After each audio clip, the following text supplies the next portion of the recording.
Hey, what's up? What's up? Welcome back. Oh my gosh, welcome back. After a long and fun hiatus, Dr. Jaws here, and we are back for a prehistoric shark special. So, Howard, welcome back. Wonderful to see you. I'm so glad you're here for tonight's special. This is going to be a lot of fun. It's going to be kind of more freeform, where we're going to go into shark history, like evolutionary history. And then also, hey, Quackers, welcome back, welcome back. We're gonna go into shark evolutionary history, and then also go into this really cool like shark size comparison video. So, and like both modern and prehistoric sharks. So, thank you for asking. So, Quackers, the wedding was wonderful. It's actually kind of fun. I kind of flashing the ring here and there, but I am married. So, hold on. Let's see if I can get it in a good, not awkward light, but it's kind of fun. Like it's like zooming around as like a little gold speck. But I am married, so the wedding was wonderful. And actually, what's especially fun is that my wife and I, like, we knew we would be able to pull it off, and we knew that it was gonna turn out okay in the end. But it just went above and beyond even what we were expecting. It was super fun to just be with our family and friends. Thank you guys. Thank you. It was wonderful to be with our family and friends and just to have a good time. What was really cool is that our wedding was in a beach town. So it was kind of like our vibe was, just come as you are, just enjoy yourself. There's not a lot of pretense, just like, yeah, yeah, I get to say my wife now. It's really fun. One thing, this is really random, but like one thing that I always enjoyed is like some of my favorite some of my favorite podcasters on YouTube too. Or actually, okay, so I think I mentioned like Hello Internet before. It's my favorite podcast to date. Just the dynamic between the two co-hosts was really fun, but the both co-hosts were married, and it was really fun and kind of comforting to hear them be like, they were like in their late 30s, 40s, talking about life and talking about different things, and they always say like, my wife likes this or likes that or blah blah blah. So it's fun to say wife. It is fun. So thank you so much, Quackers. Thank you, Howard. I really really appreciate it. So much. It was a beautiful wedding. It was wonderful to just share that space with our family and friends, and just the beach setting was super fun because it was just very chill. It was just like, come, eat, drink, just have fun, dance. It was just a really, really good vibe. So yeah, we did the wedding, did a honeymoon on the seashore, and then went to the mountains for part two. So it was like a two-parter, but it was really nice, and just a really, really, like, the weather is like perfect right now because like we're transitioning into the fall. So it was just lovely. So thank you guys so much. It was just, again, beyond anything I could ever imagine, and I'm very happy. And I'm also happy to kind of get back into a routine, like as a married couple. It's kind of fun. It's kind of fun in a fun way, like where it's like, yeah, my life has changed drastically, but I'm also back in a routine, which is it's just kind of nice. It's thank you, Quackers. It's special. So yeah. So going forward, Mrs. Jaws is literally Mrs. Jaws. She is my wife. So I will say wife. But it's fun to come back to this topic, where I wanted to do something kind of special for the return stream, and as opposed to like a specific shark, I think it'd be really cool to go into shark evolutionary history. We've done it before a little bit, and I think that one particular stream that we did, I think it meandered kind of a lot, which is great. I love talking about different topics, but I think it'd be kind of cool to go back and like refocus on how sharks evolved, and we're going to do a mix of like fossilguy.com is a really great resource. Oh, thank you. Yeah, to be honest, I haven't learned much about prehistoric sharky, so I'm very excited for this. Me too, because I've as I say often, I'm good with like modern Atlantic sharks, but fossil sharks are a field that I still could use a lot of practice with. It's such a really incredible evolutionary history, and it's so bizarre. So I'm really excited to like dive into it. So yeah. So we'll take a look at fossilguy.com as a primary resource, which is this is a wonderful website that is like an amazing collection of different pieces of information, and it's the best starting point, I would say, for like shark fossil content. I highly recommend this website, and I'll actually post it in the chat too. So we'll take a look at that, and I found a couple interesting videos that show prehistoric sharks as far as like their kind of size comparisons, and actually we'll take a look at one of them right now because it's pretty interesting. Make sure it's muted. Also, YouTube changed their play or their interface. It looks really different right now. So, oh nope, not The Godfather. Where's this thing? So I accidentally clicked on The Godfather. We were watching Godfather over the honeymoon, which is really funny, like the Godfather trilogy. So okay, so this is a really cool video, not The Godfather, from Calvert Marine Museum, which is a marine museum in Maryland that I've been to once, and it's really cool. It's right on the Chesapeake Bay. I believe it's in Solomons, Maryland. But this is a CT scan of a whale vertebrae. So speaking of fossils, this is a prehistoric whale vertebrae, and when you run it through the CT scanner, you can actually see a shark tooth right there embedded. So that is a shark tooth, presumably potentially megalodon or some other kind of megatooth shark that was hunting whales. But this triangular shape right here is a tooth from a prehistoric shark embedded in the whale vertebrae.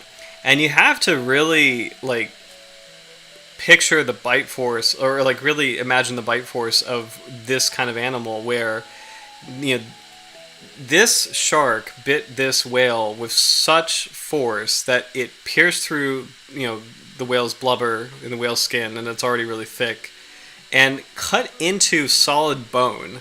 Like, that is how strong this predatory shark was, and how much of a bite and how much of an impact it was for this particular individual, which is kind of unbelievable to think about. So, and especially when you consider that sharks' teeth are very tough. They're made out of keratin, but they're going after it's keratin colliding with like actual bone, and I want to say that's I should know the material for bone. I forget what the name of that is specifically, but yeah, it's still unbelievable to think about, like, how sharp that is, how strong that is, how it was able to do that. And this is such amazing technology too, where you can actually take a whale vertebrae and go inside and see that, like, oh wow, this is evidence of a predation event where a prehistoric shark actually, like, this is direct evidence that prehistoric sharks did actively hunt whales, so much so that they left a tooth dislodged in them. So it's really cool and really freaky. So just imagining, like, what kind of animal did that. So oh, Howard, I am a member of Calvert. That is so cool. I'm going to star that. That is so cool. Quackers, I don't mean to derail. I recently remember Anchor from Finding Nemo, and I forget how atrocious his design was. Yeah. So sorry. Two different topics. I'm going to agree with that, Quackers, in a second, 'cause I know exactly what you're talking about. Stephen Godfrey. Is Stephen with Calvert Marine Museum? Do I have that right? I think I had something. I think I had his name somewhere on something. But the CT scan is, like, super cool. So and Howard, that's so awesome that you remember a Calvert Marine Museum, because a huge part of Calvert, of course, is like the famous Calvert Cliffs, where a lot of Miocene shark fossils are located, and a great collection is there too. So that's so cool that you remember. So that's really awesome. Much respect for that. Quackers brought up, this is a fun topic because Finding Nemo. I'm actually in my shark series. I'm actually. Oh wow, this is so messed up. I'm actually working on like my shark art series. I'm actually working on a scalped hammerhead right now, and I could probably show you guys. One second, I have it in the corner here, but we're talking about this really awful, and I don't blame Disney at all for doing this really awful design of from Finding Nemo, and we'll talk about this in a little bit. But hold on. Yep.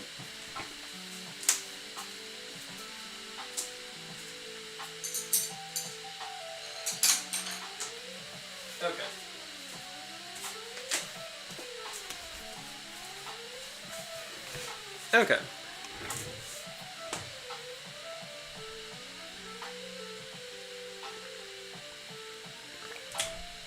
So, this is really interesting. Where, and we might have touched base on it before, but here's my hammerhead that I'm working on right now. I don't know. I don't know if you could see it with the light, but this is. Oh, sorry. I'm kind of blocking it a little bit.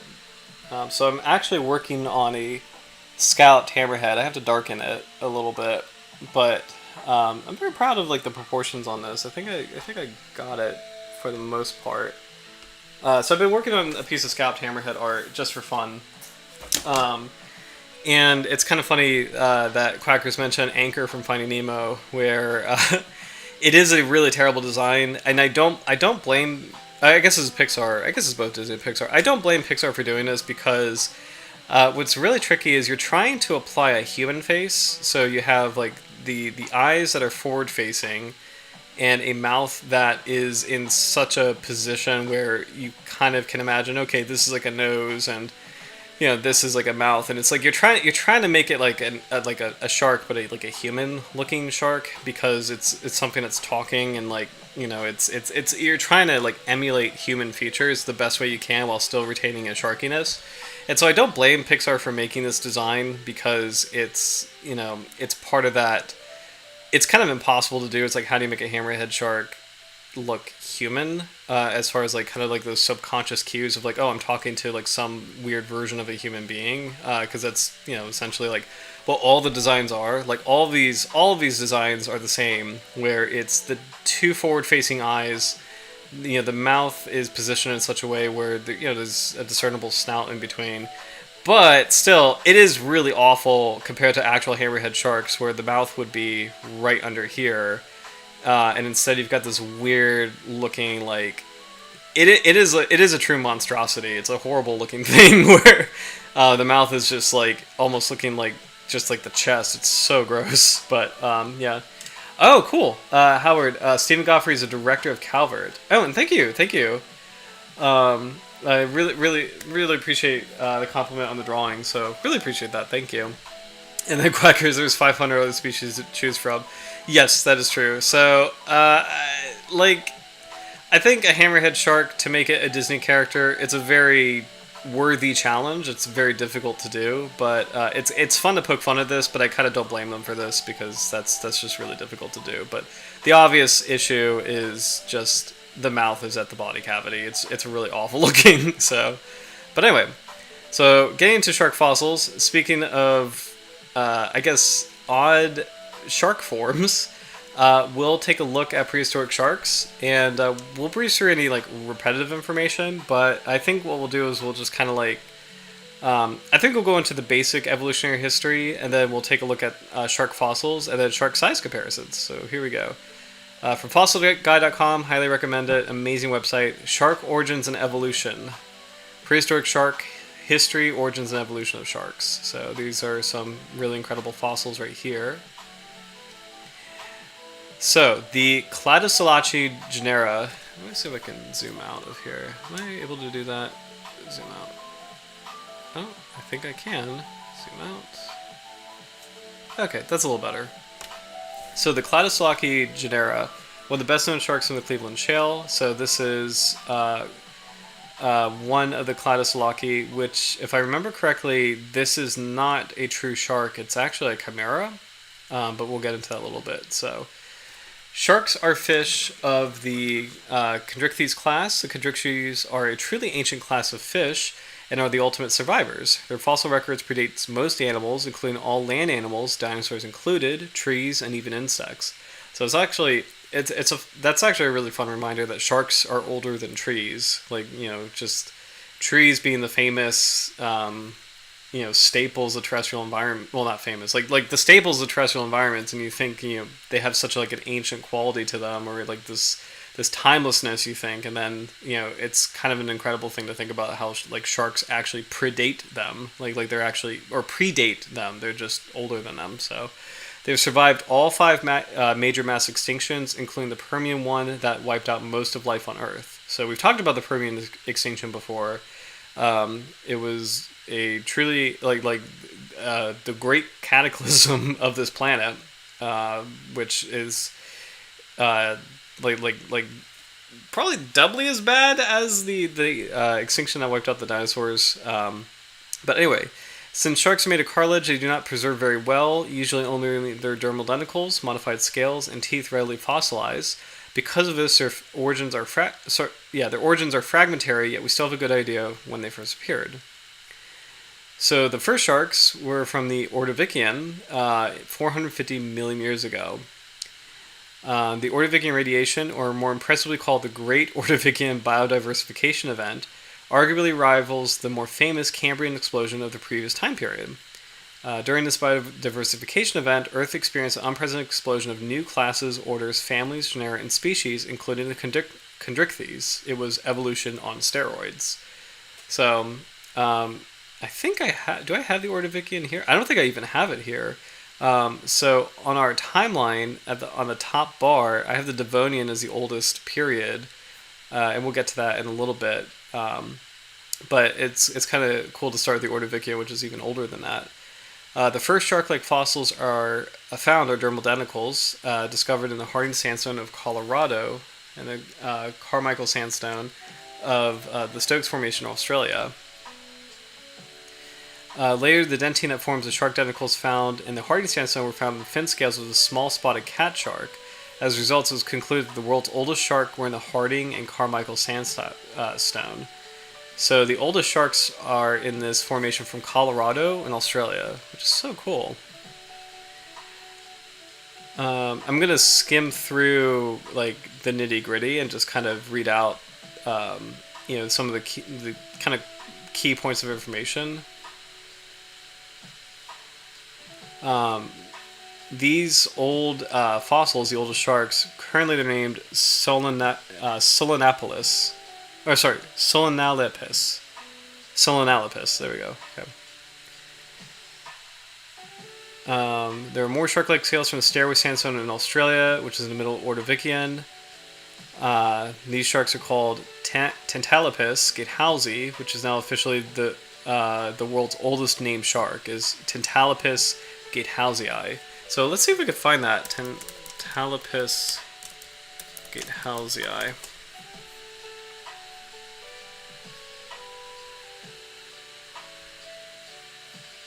I don't think there's an artistic depiction of it. And it makes sense because it's just dermal denticles, but it's really cool that there is a shark that predates the Devonian. So, an interesting thing to note is that only dermal denticles and not teeth have been found. Jawed fish were just developing at this time, so the first sharks may have had no teeth and maybe even no jaws. That is super cool. It appears that teeth developed later. So according to fossil evidence, a shark tooth is simply a modified denticle, albeit a great big and sharp modified denticle. Interesting. So let's check out jawless fish.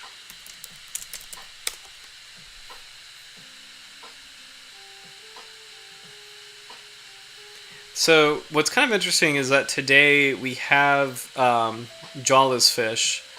These are modern fish like lampreys. So these images are lampreys. These are fish that do not have jaws. They have these rasping, creepy-looking teeth that kind of like latch into a prey item, but they're not actual jaws. They're not like an enclosing feature. This weird-looking thing is a prehistoric jawless fish, which I want to say these are kind of like filter feeders, so they just kind of swim through the water. And they're not closing their mouths. They just kind of swim through the water, and the water passes over their gills. So what's kind of interesting is that these are, where sharks eventually really came from. Or rather, the ancestor. Let me rephrase that. The ancestor to sharks and this kind of fish and lampreys, had a shared trait where they all had vertebrae. They all had a notochord, which is like the nerve cord that runs from like the brain to the base of the tail. Like they had these features shared, but then one group of these jawless fish developed this like hyper modified. I believe it was a gill arch that became increasingly modified to close, and that eventually turned into like the first jaws. And the dermal denticles that are around a shark's skin eventually became more and more specialized to become teeth. So it's kind of cool to see that we still have jawless fish today, but there was a shared ancestor at the root of the evolutionary tree between jawless fish and all other jawed animals, which are called gnathostomes, I believe. They had a shared common ancestor who became this branch of animals that just slowly were able to enclose their mouths and become more modified in how they did that, and those eventually turned into like the first sharks. So like the first like closer to true sharks. So it's kind of cool to think about like that there were some ancient shark-like things that just imagine like a whale shark swimming with its mouth perpetually open. So like they didn't really have true jaws, but eventually as time went on, it just modified. So here is some of the oldest shark dermal denticles. So Solenepolis from Colorado. Oh, Howard, this is so awesome. I have a few scales from the Ordovician. That is really, really cool.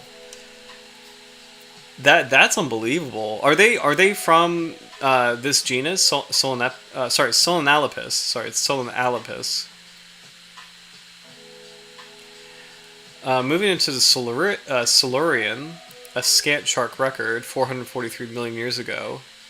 Except for a possible fin spine from a shark called Synacanthus, the Silurian fossil record dating to 443 million years ago continues to be represented by isolated shark denticles. These are from Siberia, Mongolia, Asia, Canada. Some of these ancient shark denticles come from Elegastolepus, Mongolepus, Teslepus, Sodolepus, Chianolepus, and Pylolepus. So these are Silurian shark fossils right here. And what's actually really cool, even though they're just dermal denticles, you can see a huge variety of shapes. So indicating that even though we don't have like teeth or more complete fossils, you can imagine based on the shape of the dermal denticles that we did have sharks occupying a really enormous variety of habitats. So some of these might have been deep water sharks, some of these might have been fast swimming sharks, and then some of these might have been kind of like more slow sedentary sharks. So, oh cool, Howard, I have to check, but I think they're from the USA. That's super cool.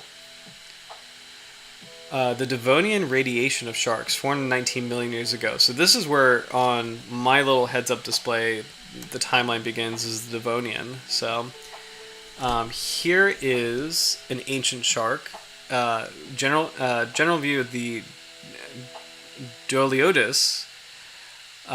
So you can kind of tell some things here. So this is the lower jaw, and this is the upper jaw. So this is actually like you're looking at the shark from upside down. You can actually see the gill arches right here, which is really cool.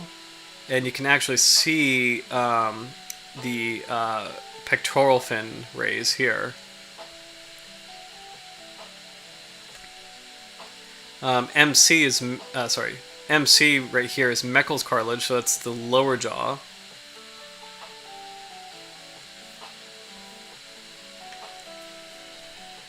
The Devonian period not only saw the world's first tetrapods appear, it also saw the great radiation of all fish, including sharks. This is why the Devonian period is called the Age of Fishes. It is not until the Age of Fishes that fossil shark teeth and complete shark fossils appear. The world's oldest intact shark fossils from a specimen called Doliotis problematicus, shown above. It is lower Devonian, 400 million years ago, and comes from the Campbellton Formation in New Brunswick, Canada. Go Canada! Actually, that's really cool, New Brunswick. That is on the East Coast. So that's do you say the Maritime provinces? Or the Maritimes? But that is so cool, because we have a lot of great Canadian viewers on the stream, so it's super cool that one of the oldest complete shark, or the oldest complete shark fossil is from Canada. This specimen shows shark characteristics mixed with characteristics of acanthodians, a primitive class of fish. The best preserved specimen of complete fossilized Devonian sharks are from the late Devonian Cleveland Shale. They're so well preserved that muscle fibers are preserved and even remains of prey in the gut can be studied. Cleveland Shale contains a variety of shark specimens. There are several species of the streamlined genera Cladosolaki, as well as other genera such as Diademodus, Stenocanthus, Tenacanthus, and Orodus. These Devonian sharks look very different than extant sharks. They were smaller, were shaped differently, and some even lived in fresh water. To the untrained eye, they looked more like fishes than sharks. Below are some fossil examples. So this is Cladosolaki, and you can actually kind of see a little bit where you get to see a little bit of the lower jaw and how it's very close to pectoral fins here. So it has kind of a small head. Then you have the pelvic fins right here. You have a pretty robust tail. And actually the fins are pretty broad too, so you have to wonder what kind of environment this shark lived in. So if it was broad fins, it's hard to tell because I don't know how much of that is rock kind of like shaped to give the fins ample space so that you're not damaging them. But if it is broad fins and kind of long fins, could be a pelagic kind of shark. But if it was like kind of squared off, shorter fins, probably more of like a bottom dwelling shark. This image shows a fossil shark tooth, Agalotis pectinatus. This is from Pennsylvania, and it's approximately 364 million years old. The tooth has a series of cusps forming a comb-like structure of a porous root. They're found in freshwater deposits, meaning it was a freshwater shark, which is not uncommon. So freshwater sharks are very rare today because we only have the bull shark and the glyphis sharks, like the river sharks. But back then, it's kind of cool to see that a lot more shark species actually lived in freshwater. So pretty amazing. Hey, Roy, welcome back. This is so cool. Oh my gosh. And Howard's super excited seeing the Cleveland Shale specimens. Cleveland Shale is amazing. Oh, this is awesome. I have a cast of Cladosolaki from the Devonian. It was deep, low oxygen environment. That is so cool. Oh my gosh. So go Canada. Welcome back, Roy. Hope you're doing well. I came back with a souvenir from last week, so I'm officially married now. So this is the first post-nuptial shark stream. So this is gonna be fun. The Carboniferous, the golden age of sharks, 359 million years ago. So this is probably one of the most famous fossil sharks. It's very bizarre. Helicoprion. So this is a shark that swam open-mouthed with this really insane-looking spiral of teeth. So this is a casting of Helicoprion dental spiral at the aquarium of the Porte d'Or in Paris during a temporary exhibition of sharks. But we'll read where this kind of came from.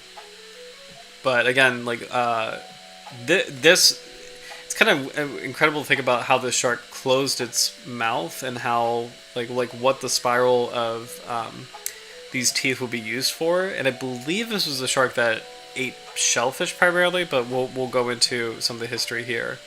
The Devonian time period ended with a major mass extinction around 374 million years ago. One of the many casualties of this mass extinction was the placoderms, which are known as armored fish. Armored fish were the prevailing class of fish. Placoderms include the Devonian's top predator, 20-foot long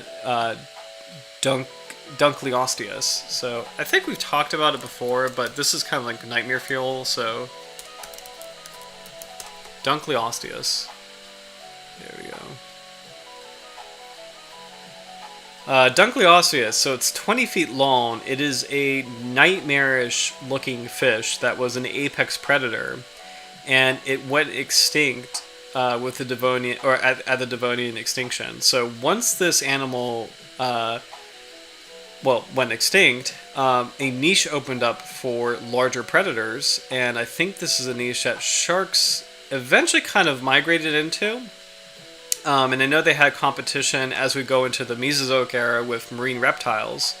But it's kind of cool to think about like how this group of fishes, the placoderms, including Dunkleosteus, were the apex predators, and then they had gone extinct, opening up an opportunity for sharks to maybe take over from an evolutionary perspective. So.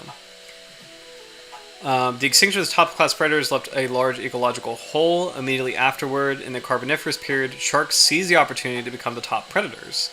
The Carboniferous marks the high water mark of sharks. Although the Carboniferous is known for its huge coal forests and the radiation of amphibians, it is also known as the Golden Age of sharks. Excellent preserved specimens from this Golden Age come from limestone beds in the Heath Shale Formation, which is one of the Mississippian epoch. A famous limestone bed in this formation is called the Bear Gulch Limestone, found in Montana. This one is actually really cool because it does have a lot of weird-looking sharks in it. This Lagerstadt contains one of the world's most diverse fish assemblages. It includes over 65 species of remarkably well-preserved sharks. So this is incredible on its own.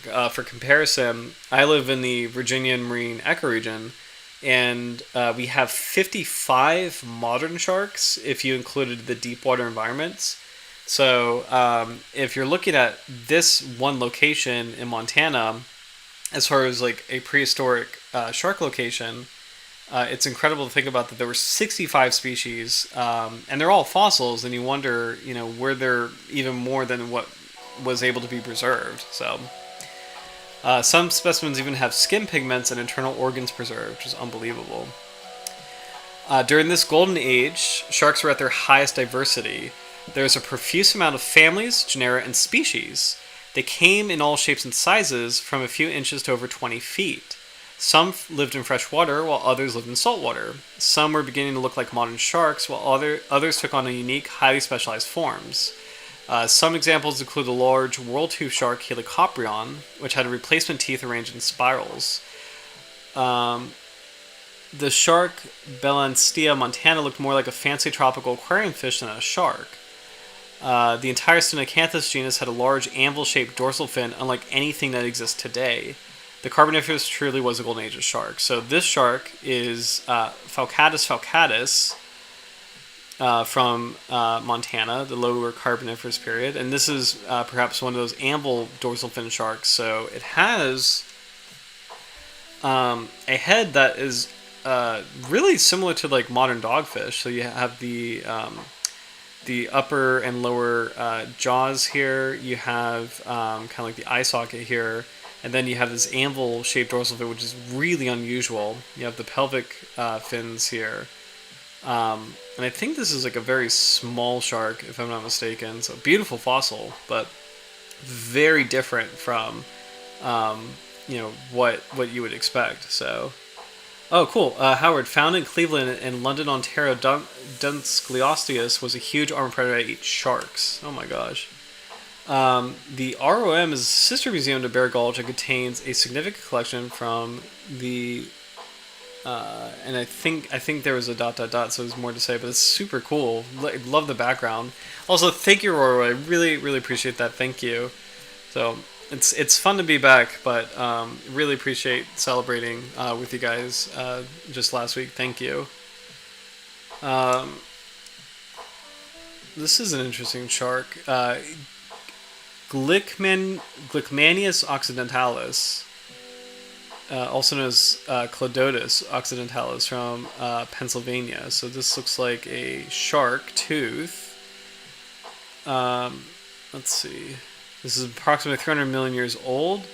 It's a very weird looking tooth type. So you have the crown right here, surrounded by a series of cusps on either side. So you have like this forward-facing main tooth here, and then these two, a pair of cusplets on either side. This is a really bizarre-looking shark. This is Orthocanthus, which almost kind of looks like a lungfish as opposed to a shark. So very complete, and just very complete chondrocranium here. Again, there's a lot of features that are so similar to bony fish. You do see the fin rays, and all sharks do have cartilaginous fin rays. So they do have fin rays like bony fish. Well, kind of like bony fish do, except sharks' fins have a lot of tissue making like a single piece of fin. Not like bonyfish have kind of like the very prominent fin rays, and they can kind of wiggle their rays very easily. So you see each ray in a bonyfish foot. Like let me make a pull up a photograph. So.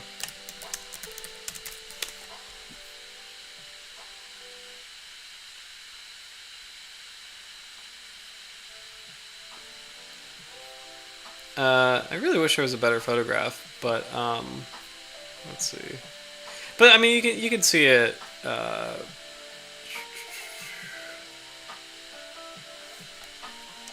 there you go. This is really terrible, but like, oh, get out of here, get out of here.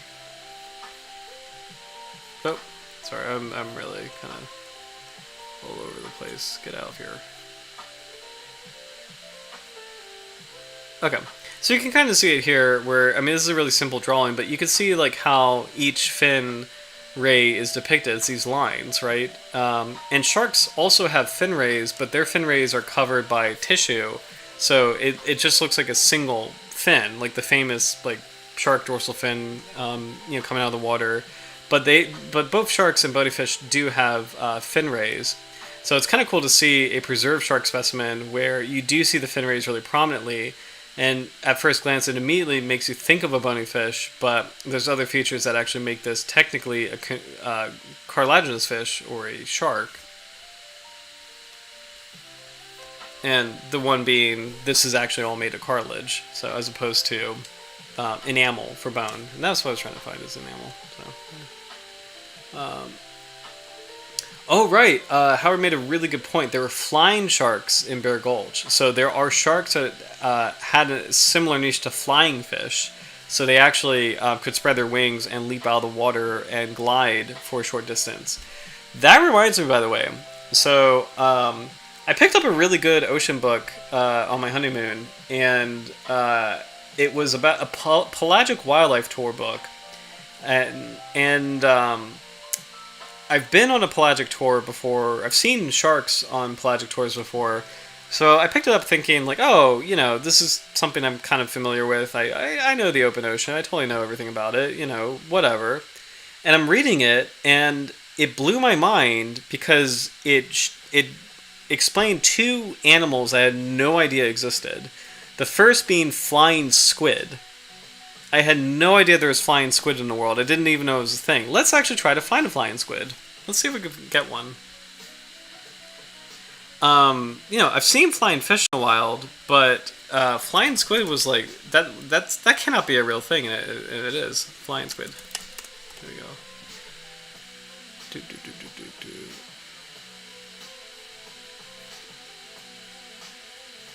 Oh, let's see. I'm trying to find. It's not.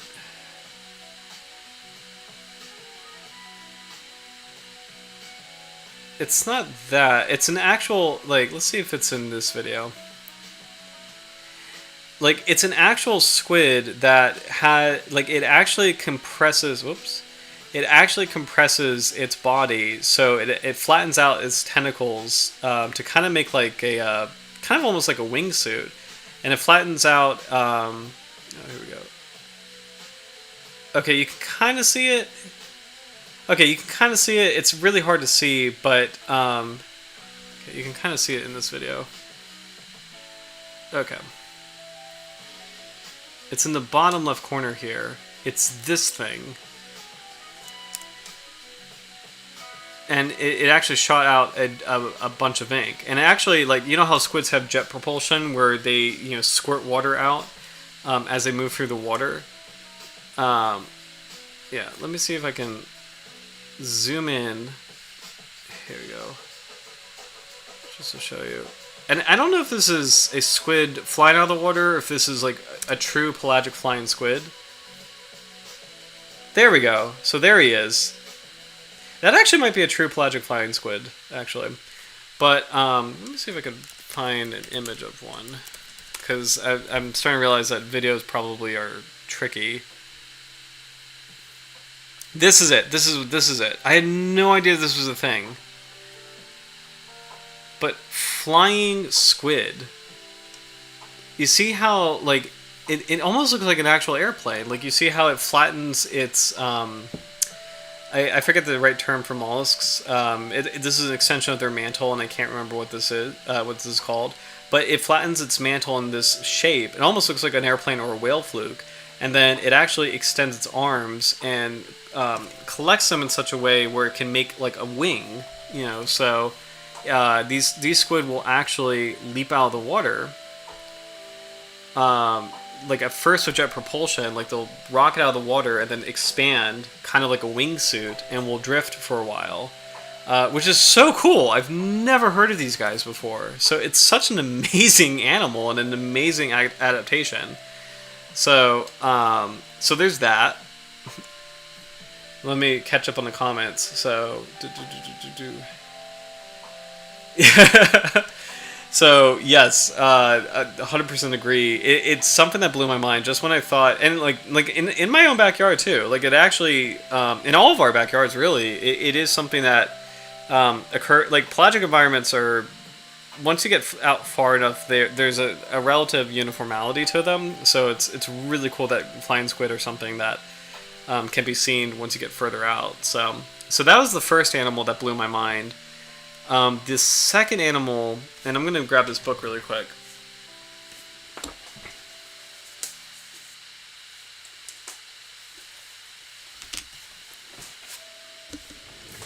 This is a little bit easier to reach.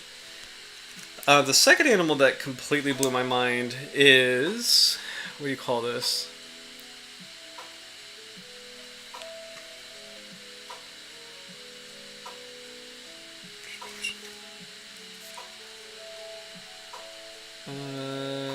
Sea skaters. Okay, sea skaters. Halobates. Okay.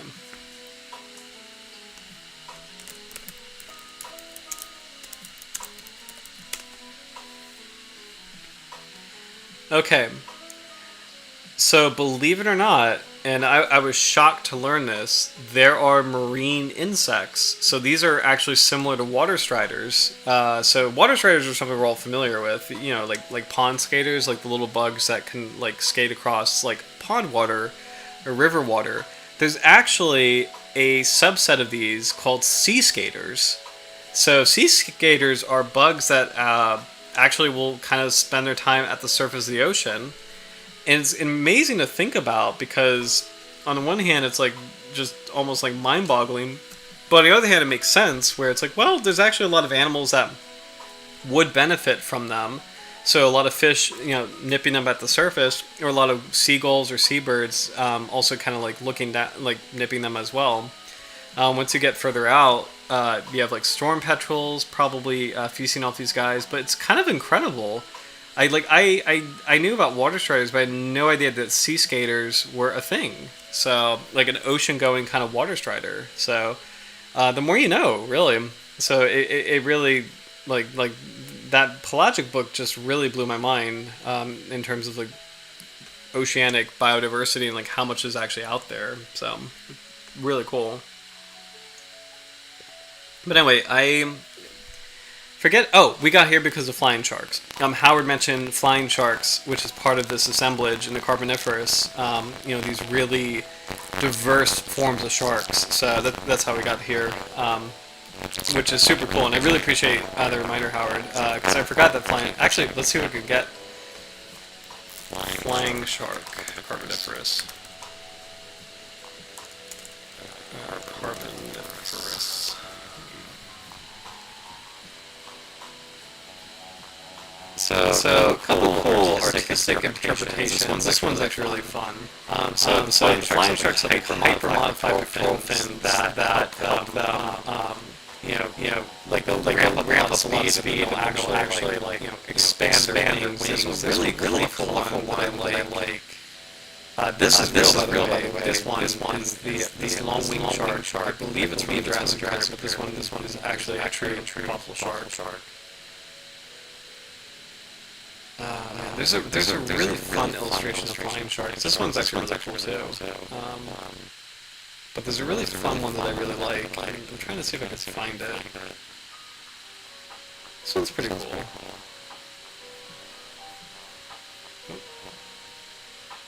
uh, Iniopteryx.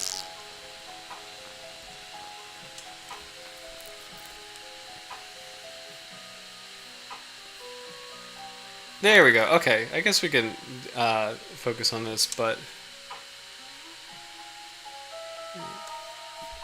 so these are some depictions, some artistic depictions of the flying sharks. So ancient prehistoric sharks that actually took to the skies. And when I say took to the skies, is like they primarily are swimming like flying fish do, but if they sense danger, they will speed up and then jump out of the water and then expand their wings. So. Or expand their fins, which act like wings. So let me make sure I'm not missing anything. During the next time period, the Permian, which is 298 million years ago, some of the more specialized shark genera became extinct. Sharks are still diverse, just not as diverse as the Carboniferous. However, this came to an abrupt end at the end of the Permian. The end of the Permian is marked by the Big One, Earth's largest mass extinction ever. This extinction was so large that it used to mark the end of the entire Paleozoic era. So, if I'm not mistaken, there are three main eras. There's the Paleozoic, the Mesozoic, and the Cenozoic. So the Paleozoic is where life really blossomed into the foundations of what it is today. And then this Permian extinction put that to an end. The Mesozoic is the age of the dinosaurs. So the Jurassic, Triassic, and Cretaceous periods are all part of the Mesozoic era. And then the Cenozoic is the modern era, which is the rise of mammals and the age of mammals, which is where we're in right now. So, life on Earth looked fundamentally different after this Permian extinction. The common animals that existed for hundreds of million years vanished. After the Paleozoic era, there were no trilobites, eurypterids, horned corals, graptolites, or spiny sharks, a cross between a shark and a bony fish. The list goes on and on. Any surviving life was severely reduced as 80 to 95% of all species became extinct. Causes of extinction are linked to an abrupt climate change. The specific cause is still being debated. Whether it was the formation of Pangea, extreme volcanism, or other geologic activities, an asteroid or any combination thereof does not change the fact that almost all life on Earth was wiped out. Life barely squeaked by this one. Sharks barely survived this extinction event. One of the better-known sharks in the Permian is the Orthocanthus, a large freshwater eel-like shark. So this is Orthocanthus right here. So probably similar to frilled sharks that we all know and love today. So, and this is part of why maybe frilled sharks are sometimes labeled as living fossils. Is perhaps their resemblance that eel-like body plan and the resemblance to ancient species like Orthocanthus. So. A complete specimen from Germany is showed above. So this is the German Orthocanthus. So. Hey Mingus, welcome back. Oh, my screen got funny. Welcome back, Mingus. Another prehistoric shark special. Oh, thank you. So, I love these comments. Dragons, Quacker says dragons were real. Oh my gosh. Love these older blog pages focus on Earth's history is so full of personality. Agreed.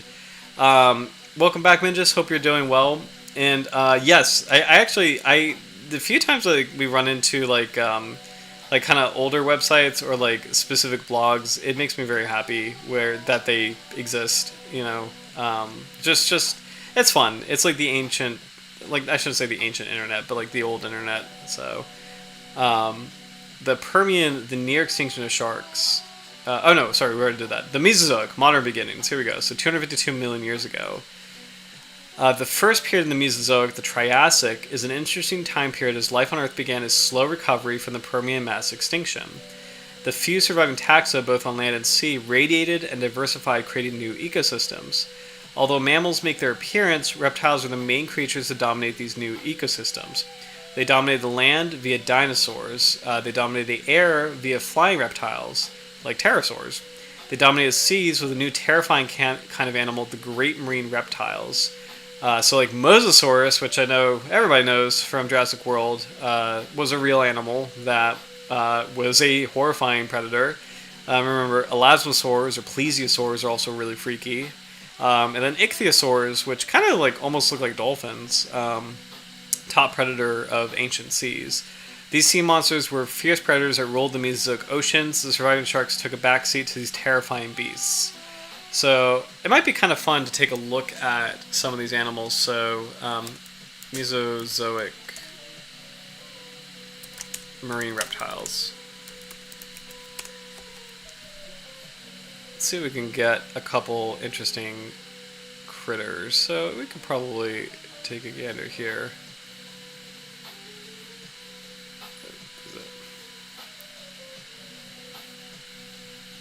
There we go. Okay. So we have the ichthyosaurs right here. So Shonosaurus is one of the more famous ones. Ophthalmosaurus from the late Jurassic. Ichthyosaurus is like the really famous one that the entire group of ichthyosaurs is kind of based on. So these are all reptiles, but it's kind of amazing to see how similar they are to dolphins in their appearance. We have. I wonder if I can click on this without opening a new link. Oop. So I don't know if anyone has seen Walking with Dinosaurs, but that was such a really fun series, and they actually had a really great marine reptile segment, which is this kind of showing. And you have to kind of imagine that in this era of these top predators, like these top marine reptiles, there's like kind of like the website was saying, there's not a lot of room for sharks to really grow and to really take that space. And sharks probably kept a more modest form versus the larger sharks like Megalodon, which will come further down the road in evolutionary terms. So trying to see if this is going to show any other marine reptiles. Oh, they do show marine sharks in this clip. So here is, so this is, I want to say it's Hybotus, but I could be wrong. But this is like a Jurassic period shark. Very pronounced fin spines on the dorsal fins. And actually some spines around the head too. So, and again, this documentary is called Walking with Dinosaurs. I'm sure everybody has seen it. It's from like the late 90s, early 2000s. Oh, yeah. And then there's this thing. I forgot about this marine reptile. Oh my gosh. I forget what this thing is called, but yeah, you could tell that this was a really really dangerous time to be anything in the ocean when you have like top marine reptiles lurking about. So here's one, Shastasaurus. So this incredible gargantuan beast. If you compare it with a human, 21 meters long is mind-boggling. Actually, let's see if we can do the math on that. 21 times 3.3. So about 69 feet long, so larger than the largest predatory shark. Oh my gosh. Plesiosaurs. So Leopleurodon, there we go. Leopleurodon was the giant marine reptile that smoked that ichthyosaur in that clip. But Leopleurodon, Chronosaurus, Elazosaurus is probably the most famous of the plesiosaurs. And then there's Plesiosaurus, of course. So these are kind of like the Loch Ness monsters. Nice little chart of pliosaurs versus plesiosaurs. So pliosaurs, if I'm not mistaken, have kind of like a longer jaw, shorter, thicker neck, whereas plesiosaurs have a much longer neck, smaller head. So cool to think about. Like, what an incredible time period. And I think that's that for that. But it's good to see the context of like the world that sharks were dealing with in the Mesozoic. So, yeah, Leopleurodon. Oh my gosh.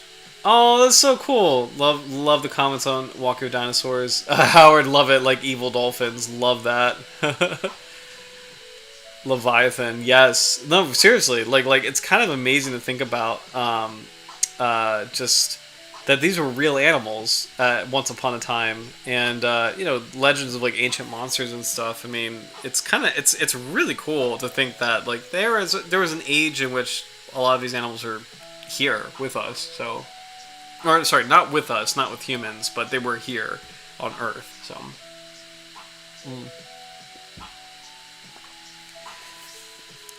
Although sharks took a back seat to the great marine reptiles, they continued to diversify and took on their modern-looking characteristics. By the end of the Jurassic period of the Mesozoic, all 8 extant shark orders appeared. At the close of the let me reread that because that's really important. So by the end of the Jurassic period in the Mesozoic, all 8 extant shark orders appeared. So as a trivia question, can you guys name the extant shark orders? And let me make sure I got this right. Hold on. I'm mentally counting because they've revised the taxonomy, so let me make sure I got this right.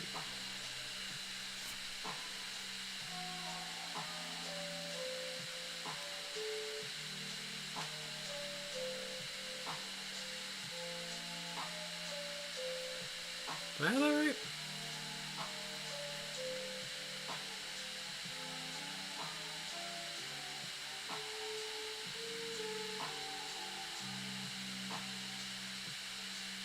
I think are there 10? Wait a minute. Hold on. Now I gotta write this down. I don't know if I'm counting right. Hold on.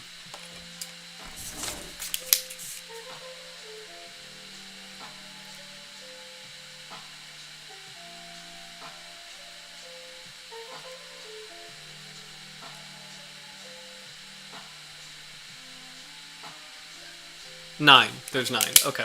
So can the chat name the 9 shark orders? So let's see.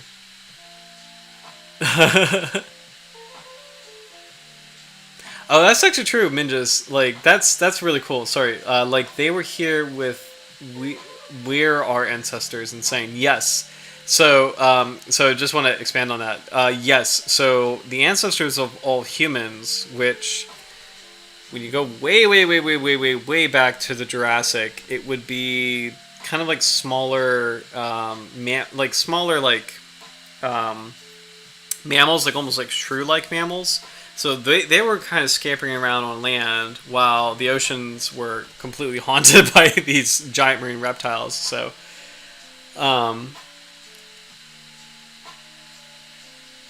and yes, you're right. Sorry, taxonomy is always changing. This website seems to be a wee bit old, so I assume there might be outdated. Yes, so it is, and not by much, but I'm gonna ask the chat. Can you name the 9 shark orders? Oh, hey! Roy's got 3. Awesome. So Carcharodontiforms, well done. I'm gonna star this. Carcharodontiforms, fantastic, the largest one. Lamniforms, the mackerel sharks. The squaliforms, the dogfish. So we got the requiem sharks or ground sharks, which are Carcharodontiforms. The lamniforms, which are the mackerel sharks, and then the squaliforms, which are dogfish. So that's 3. There's 6 more left. So I love that, Minjas, what Roy said. And I'm gonna keep reading, but please let me know in the comments, because like other orders. But really impressed if anyone knows any. And Roy, again, fantastic job. That's really awesome that you named 3 of them. So Howard, Squatiniforms, yes, the angel sharks. Quackers is that's a Somniidae. So great guess. So Somniosidae is a family. Those are like the sleeper sharks, and they belong to the squaliforms. So that is a really good guess. Oh yeah, whatever hammerheads are. So hammerheads belong to Carcharodontiforms. Howard, yes. What's kind of fun is like you blended 2 orders, so I will give you 2 points. I mean, it's not a game, but 2 points. And I will split it up. So there's Prehistoric, which is the saw sharks, and then Heterodontiforms, which is the bullhead sharks. So, yeah. So let's see, where are we? We got Carcharodontiforms, we got Laniforms, we got Squaliforms, we've got yeah. I'll take that, Quackers. It's awesome. So yes, there is Hexantiforms. So Hexantiforms are the frilled sharks, the what do you call them? The cow sharks, like the 6-gill and 7-gill sharks. Roy, cat sharks actually belong to Carcharodontiforms. So Carcharodontiforms is such an enormous order that has meow meow forms. Oh my gosh, love it. So cat sharks are part of an enormous order.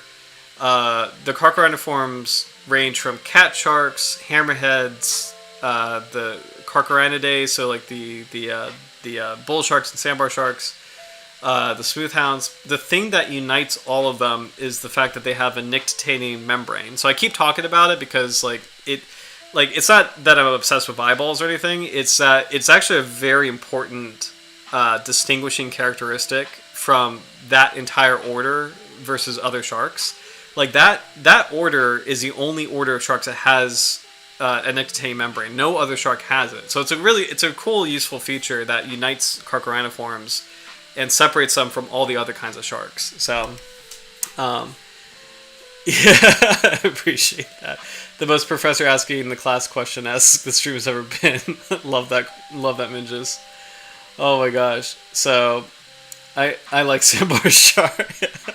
So honestly, you guys did amazing. Like that is an amazing job. I'm gonna add the last two to the chat. So Tolobiforms. This one's tricky. This one always gets overlooked. So Erectolobiforms. These are the carpet sharks. So like the whale shark, the nurse shark, the wobegons. The thing that kind of makes them unique is that their mouth is at the very front of their head. So it's like and the whale shark is the best visual for that. Like the whale shark is swimming, it opens its mouth, and it's like if you take a picture of a whale shark head on, you're just seeing its mouth. Whereas all other sharks, their mouths are underslung for the most part. So it's like their nose is forward of, or their snout is forward of their mouth. So like great white sharks are a good poster child for that, where they have this big pointy conical snout and then this huge set of jaws beneath it. So Electrolobiforms is the order whale sharks, nurse sharks, carpet sharks. And then the last one is kind of a curveball, so I will put it in here because it used to be, until quite recently, Squaliforms. This is also a really good like cocktail party trick or parlor trick. I don't know if you're ever talking to like shark people or marine biology people and want to like pull out a random fact that may impress them or annoy them. Echinorhiniforms is a brand new shark order. It used to be part of Squaliforms, but we determined that bramble sharks, which that's what echinorhiniforms are. They're the bramble sharks, like the prickly shark and the bramble shark. They're just too different. They're too evolutionarily distinct to be really Squaliforms. They used to be considered like a kind of dogfish, and now we're like, no, they're kind of their own thing. So, yeah. Apologies, all the rug, throw pillow, decorative blanket, and carpet sharks. Oh my gosh. Yes, love this comment, Minjus. Makes sense. Also helps explain why they look so different from the other sharks. I wonder. Shark orders. I wonder if there's a great way to kind of see a visual of that, like comparing the shark orders.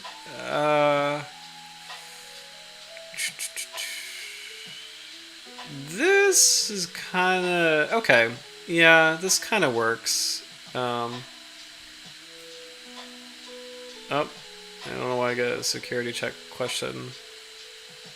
It's automatically checking if I'm a human. I am. Verify, please. Verify you're a human. I is human. Okay, there we go. Okay.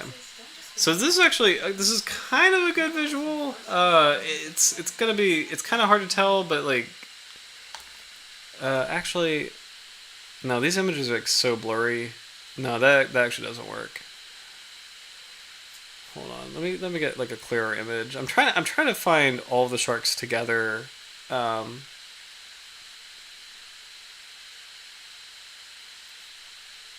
I'm trying to find a really good like little class. This might work. No, I don't know about that. Trying to find a good like little classification key. This actually might work. This might be kind of interesting. Okay, actually, this might be kind of cool. This actually might be kind of cool. What is a shark? From Australian. Oh, there we go. Australian Museum of Natural History. So this actually is a great way to kind of visualize shark evolution. So, okay. So I was talking about gnathostomes, where we had the common ancestor between all gnathostomes, which are animals with jaws, and jawless fishes. So gnathostomes became their own thing. They became everything. So one group of gnathostomes branched off to become the bony fish. And subsequently, those further evolved to become amphibians, reptiles, mammals, and eventually like humans. Another group branched off over here to become the cartilaginous fish, also known as the chondrichthyans. So this is where sharks, rays, and chimeras come from. You have chimeras splitting off from sharks pretty early on. I wish I could. It's kind of annoying that this view is not letting me. Let me just zoom out. Okay, that's better. That's better. Okay, because I wanted to show the chimera. So, chimeras split off from sharks very early on, so they're pretty distinct. They kind of are their own thing. They have a gill covering over their gill slits. They have kind of like a plated head and this tapering tail. They're just really different looking from sharks and rays. You have the elazobranchs, so sharks, rays, skates, sawfishes. These are the American Elazobranch Society focuses on sharks, skates, and rays. Sawfishes are kind of ray. Over here, you have a group of elazobranchs branching off to become these like flattened forms, which are the rays. So, and as we always say, like rays, they have their heads connected to their pectoral fins directly. So that's a big distinguishing characteristic. Their mouths are on the underside of their heads. Their gills are on the other side of their heads, but really it's their head is fused to the pectoral fins. It's like the big thing that makes them rays. For sharks, they split off and their gills are at the sides of their heads, and their pectoral fins are separate from their mouths. Separate from their heads. So the pectoral fins are independent. So you have the Salaciomorphs, which are also known as the sharks. They branch off into these two groups, Squalomorphs and Galeomorphs. So on the Squalomorph side, you have Squatiniforms, so these are like the shark orders. So Squatiniforms are the angel sharks. That's a really easy one to remember because it's like squat, like flat. So angel sharks. Prehistoric are the saw sharks. It's kind of tricky to remember that name, but the nice thing is all saw sharks belong to a single order, and they're very distinct from all other shark species because they have the saw, like the rostrum, and they're not saw fish because their pectoral fins are separate from their head. So you can actually see here, like this is a saw shark where it has all these gills on the side of its head, it has pectoral fins separate from its head, whereas this is a saw fish, the gills are beneath the head, and the pectoral fins are fused to the head. So they superficially look similar, but they're actually quite different. You got the squaliforms, which are the dogfishes. The one thing you can actually see uniting these three sharks is that they do not have an anal fin. So squaliforms do not have an anal fin. Prehistoric do not have an anal fin. Squatiniforms do not have an anal fin. So that's actually a good first feature to look for if you're classifying a shark. The absence or presence of an anal fin, because that's actually going to help distinguish, massively distinguish the orders. If a shark does have an anal fin, you go to this branch of the tree. So it could be a Hexantiform. So these are the 6-gill and 7-gill sharks. They have 6 or 7 gills, but the other thing that helps distinguish this group is that they have just one dorsal fin. They don't have two. They just have the single dorsal fin in the back, and that's an unusual characteristic. And they also tend to be elongate, too.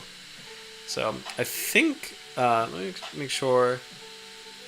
Oh, yeah.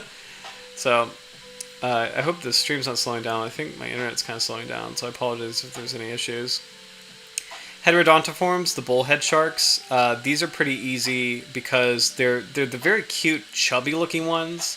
They're very boxy in their shape. They have this completely unique head that has these like tiny grasping teeth at the front of the mouth, and then in the back of the mouth they have these like molar-like teeth that makes this image of like these like really big cheeks.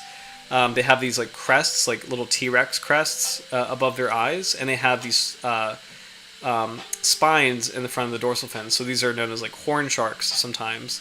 So this group is just very distinct. It's very easy to separate out from the other shark groups because it just is such a unique appearance. Orlectolobiforms, the carpet sharks. The big thing is, again, the mouth is in front of the head. So it has an anal fin, but the mouth is at the forefront of the head. So that's the way to distinguish that group of sharks. And then finally, you're left with these two, the Carcharodontiforms and the Lambdiforms. And they superficially look kind of similar. I always think Lambdiforms have like a rougher looking look, like they're tougher, stockier, just kind of more embattled looking, whereas the Carcharodontiforms have more of like a sleeker looking look. But that's kind of like a shallow, superficial characteristic. The big thing is that nictitating membrane. So if it has a nictitating membrane, it's a Carcharodontiform. If it doesn't have it, it's a Lambdiform. So that's like a good like overview of the modern orders of sharks. I know I mentioned Echinorhinoforms. It used to be in this group, but the bramble sharks are just too different. And the thing that helps distinguish them is just that their entire body is covered by these very thorny, prickly, large dermal denticles. But let me make sure. Yes, love is Howard. This is why you must study modern sharks in order to understand ancient sharks, where the only evidence we have are teeth and vertebrae. Yep, 100%. Oh, I love the caps lock comments. Oh man, this is so cool. Yeah, sorry, love the comments, guys. I got so lost in that I missed some of those, but. And actually, it's kind of funny. It's hard to believe it's like almost 10:30 already because it's fun to go through like shark evolution and shark history. And I'm glad we did a sidebar of like the modern shark orders because they all appeared in the Jurassic period. So we'll get back to shark evolution, but it's actually really cool to have that like sidebar. Because it's important. It's like the Jurassic was the beginning of all the shark orders that we just described. So. At the close of the Mesozoic era, at the end of the Cretaceous period, 66 million years ago, a great mass extinction event took out most of the reptiles. The dinosaurs, flying reptiles, and great marine reptiles all disappeared. This allowed sharks to once again become top predators. So once you get rid of like Leopleurodon or Elasmosaurus or the Ichthyosaurs, all those top marine reptiles are gone. The niche for apex predator is open again. And it's filled by sharks and whales. And what's kind of interesting is that sharks really are the apex predator of today's oceans, but there's such a unique like level above that in the form of the orca, like the killer whale, where we know that killer whales do predate great white sharks, and there's no other modern like massive apex predator bigger than a great white shark in the ocean. And it's just kind of interesting to think about like the orca whale being a cosmopolitan species. Eventually, like today, you could say it's like it's weird because it's like in the one hand it's kind of like an orca dominated world in a weird way, but orcas are not that populous compared to sharks. So really, I would say today, as far as like apex predators in the ocean, it really would go to sharks. Like we live in a shark dominated. Well, actually, if you're looking at the natural world, it would go to sharks. It would be a shark dominated environment. But if you're including human impact, you probably argue it would be this mix of humans, orcas, and sharks as like the top predators of the ocean, just because of how much we harvest and how much we impact the ocean. So, but anyway, sorry, a little bit of ramble. But here's a sample of Cretaceous shark teeth, and a lot of these look quite modern actually. So we've got Scapanorhynchus, which is a goblin shark tooth on the left here, and it looks so much like a sand tiger tooth, really. Squalecorax, also known as a crow shark. Tychodus, which is a shell-crushing shark. And then Cradolamna appendiculata, which is a mackerel shark. So these are really cool Cretaceous shark teeth. The Cenozoic era, the rise of the giant shark, 65 million years ago. So here's the infamous megalodon. It's here. And it is massive, so this is a nice little plastic reproduction of what just to give a scale of what megalodon looked like. This actually, this is Calvert Marine Museum in Maryland. So go Calvert Marine Museum. There's another museum in Florida in Bradenton. It's the Florida Museum. Actually, I don't know if it's the Florida Museum of Natural History or a different natural history museum in Florida, but that has a really cool megalodon model similar to this, so I thought it was that, because I used to live in that area. But anyway, during the new era, the Cenozoic, a new food source appeared. I don't know why I had trouble. Mammals returned to the ocean, whales, dolphins, seals, etc. This proved to be a new and easy food source for sharks. As a result, the modern-looking sharks grew. This period saw the birth of the world's largest and most fearsome shark, the megatooth shark. And just to clarify, megatooth sharks are not just megalodon. They could be... There's actually a couple genuses of megatooth shark, a couple different species. So Otodus is one of them. There you go. This beast originated in the Paleocene with the Otodus genera and slowly became larger and larger through time until the apex species emerged in the Miocene, Carcocles megalodon. Think of this giant megatooth shark as a 60-foot great white. And actually, that's not a great thing to say, because, and I love this website, so no shade to this website, but, we've talked about before, but great white sharks are actually hyper-modified mako sharks. They're a completely different lineage than the megatooth sharks. They're actually different. They're in the same order, but they grew in different pathways in evolution. So a great white shark is just a mako shark that got fatter and fatter and bigger, whereas the megatooth sharks, they were just like their own thing. They got into these enormous sizes, like hunting whales. So other sharks during this time period also became supersized. A good example is the giant white sharks Cosmopolitodus.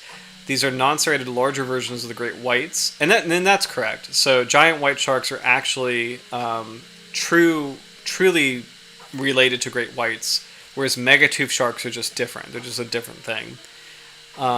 Luckily for humans, the large sharks became extinct at the end of the Pliocene extinction event around 2.5 million years ago. There's a whole section of Megalodon which we will not go into because we don't have time. I think we've already talked about Megalodon quite a lot on this channel, but it is actually really fascinating. It does detail how Megalodon evolved differently and how great whites evolved differently, so definitely recommend checking it out. But sample of Pliocene shark teeth from giant sharks. So this is a Megalodon. Because the thing that distinguishes megalodons or other kinds of Carcocles teeth is this burlette feature. So this weird little V-looking thing in the center of the tooth. This is something kind of unique to the megatooth shark lineage. Whereas this tooth, which doesn't have that, but it has like these serrations, this is more like an actual great white relative. So if it has the V shape here, it probably is a megatooth shark, perhaps Megalodon itself. But if it doesn't have it, it's probably more like a white shark of some kind. So I'm fortunate to have found ancient white shark teeth in Virginia. And I know we have Megs in Virginia, but I've not found one of these in the wild yet. So. And actually, speaking of Virginia, we have nearby Maryland, where the lower left tooth is found at Calvert Cliffs, Maryland, right here. The lower right tube was found by blackwater diving in South Carolina. So this is actually probably from Cooper River, where if we have anybody on tonight, I think we have a couple of people on tonight who have won fossil contests. This is the same location that your fossils actually are from. So related to that, by the way, just to backtrack, so Howard, I like. Something is coming to your doorstep this week, and I'm so sorry for the delay.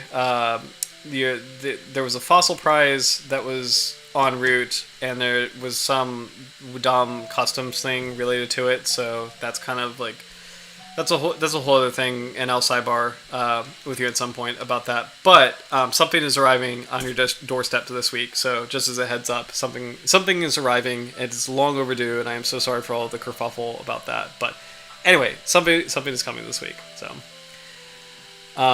what's funny is like this is the end of the recap of shark evolution. So, the conclusion is the fragmentary fossil record shows that sharks originated sometime in the Ordovician. The fossil record also shows that sharks have continually evolved and changed.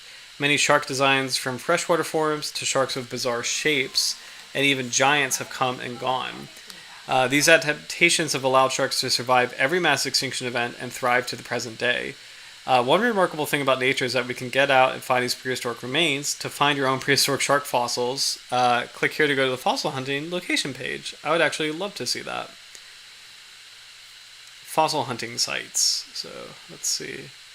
So this is focused mostly. There's so much more than this because there's always like fossil hunting sites around the world, but it's kind of focused in the Mid-Atlantic and Southeast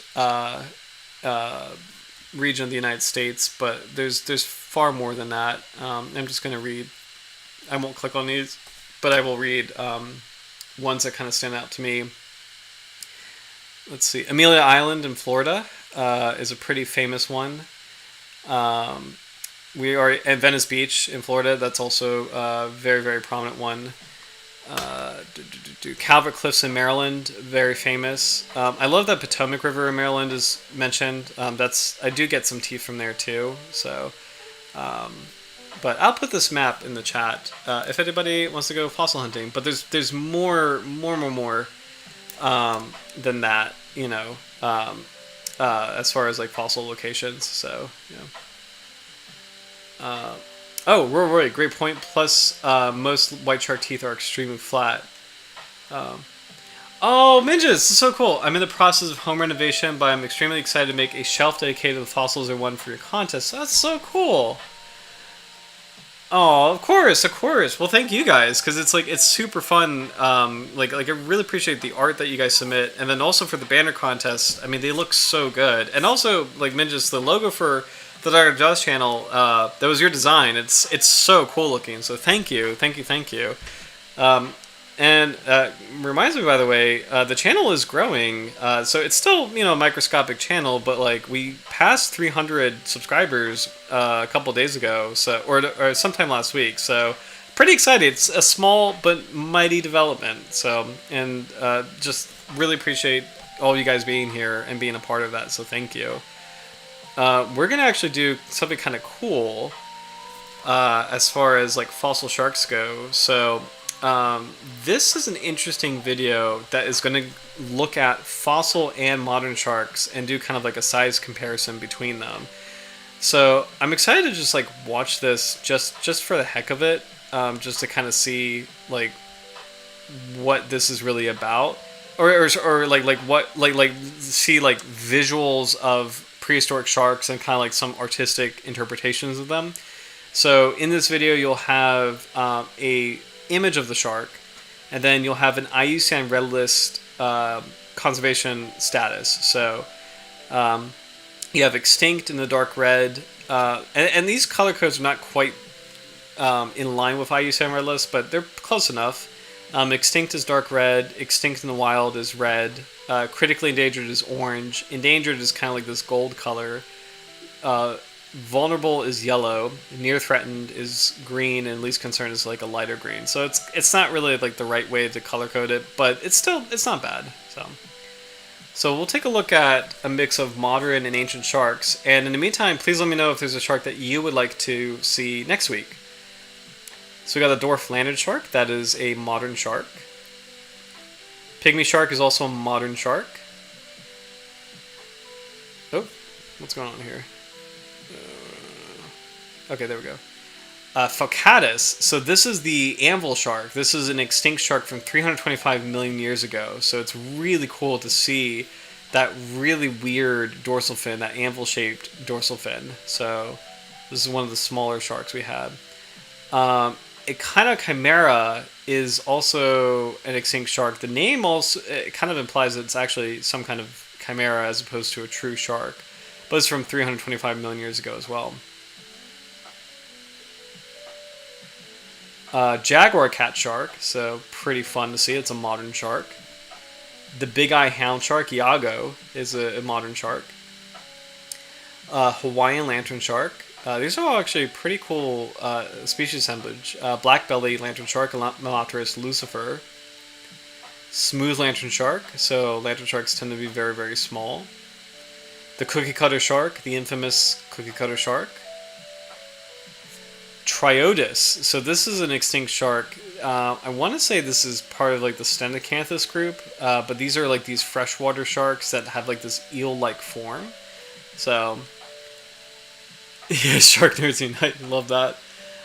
Oh, thank you. Oh, Mingus, I love this. Dr. Jaws will become a household name whether the household's like it or not. Thank you. I really appreciate that.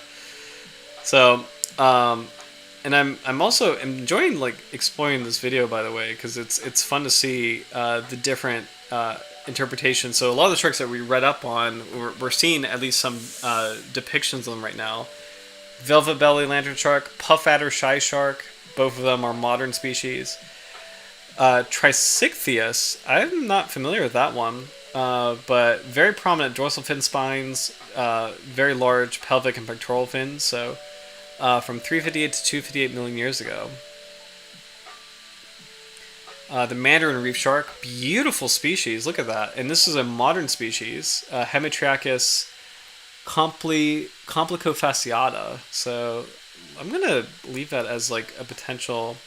Oh, Howard, thank you. I misspoke. That's Pleurocanthus group. So that shark, the green shark that had the eel-like form, it's a kind of Pleurocanthus. So I'm gonna leave the mandarin reef shark, Hemitriachus complicofasciata, as a potential suggestion.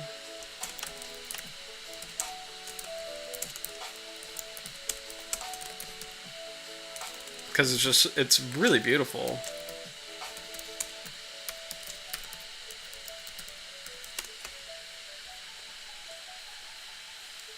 So, and that's a modern shark that we may cover at some point. The chain cat shark, that's quite a famous cat shark, is the only one on this coast. Halmahera walking shark, never heard of that. Stethacanthes. So, Stethacanthes is a famous fossil shark, and also one of those sharks that has like the anvil dorsal fin. There's another one that seems to be coming up, Acmonistion. So another one of those anvil sharks from 299 million years ago. So another extinct species. So all these you can see are pretty small so far. The prickly dogfish, Oxynotus, our favorite little squishy football shark. The epaulette shark. The gray bamboo shark. Both modern species. The great lantern shark, Amatris princeps, modern species. Striped cat shark, also known as a pajama cat shark, really cute modern species. Black spot shark, Carcharodontis celii. It's kind of odd because that looks like a black tip reef shark, so I don't know if that image is entirely accurate. Short-nosed saw shark, cool modern species. Sickle-fin weasel shark, Hemigalius, a modern species we've covered. Scalped bonnethead, Sirena corona. White spotted bamboo shark. And I'm just going to pause if there's a fossil one. Like this one, Xenacanthus. So this one has such a unique like head spine. A Xenacanthus deceni. Really weird too.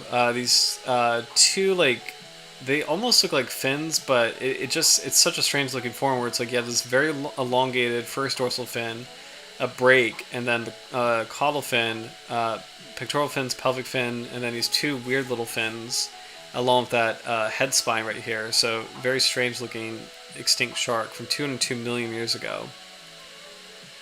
Xenacanthus, another Xenacanthus laudorensis, so similarly bizarre looking.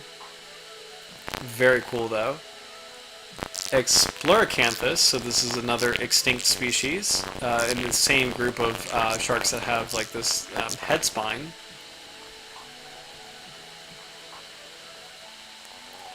Pluricanthus.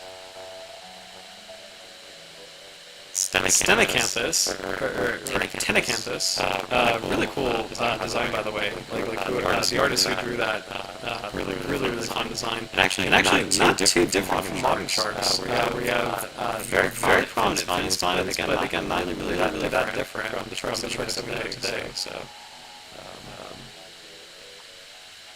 Oh, cool! I love Tenecanthus. I think they consider sharks interesting. Spotted cat shark, beautiful species. That image looks like it's a coral cat shark, but crocodile shark. That's a completely correct image. This is a really cool species. Currently, it's still the most popular live stream that we've ever done is a crocodile shark. So, funny pelagic cousin of the great white. Swell shark. Gulper shark, deep water species. These are all modern.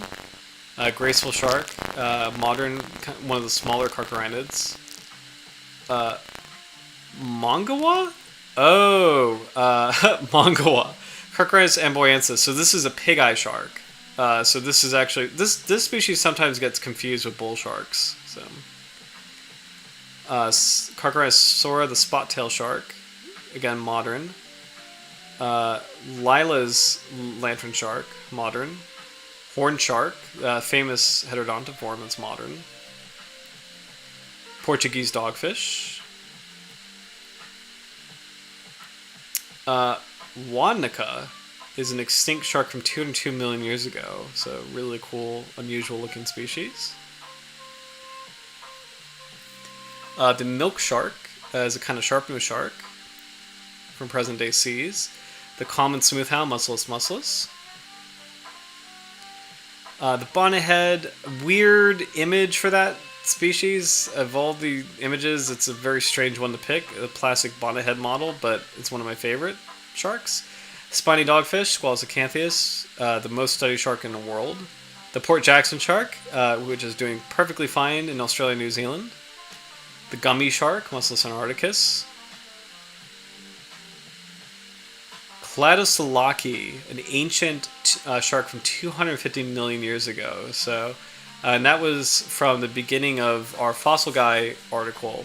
So that is one of the more famous, well-preserved fossils from the fossil record. Like one of the most complete specimens is Cladosolaki.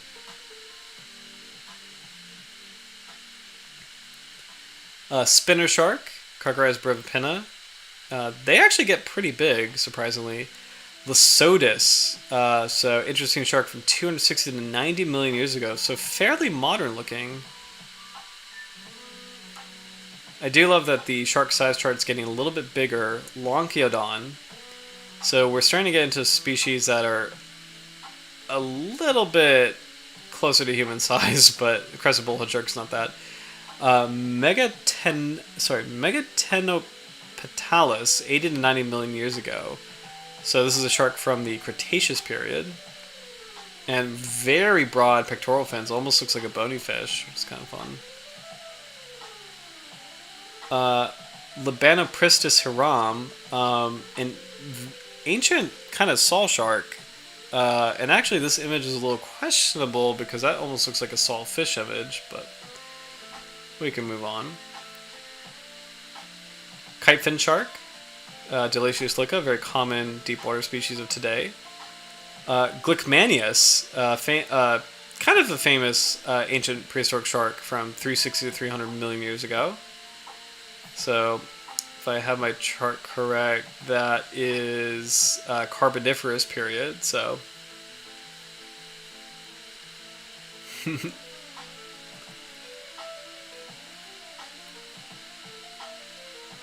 oh, what is this? Harpagofutor. Wait, hold on. What is this shark? What is this? Harpagofutor vocillorinus. That almost like. Let me make sure that's a real thing. Harpagofutor.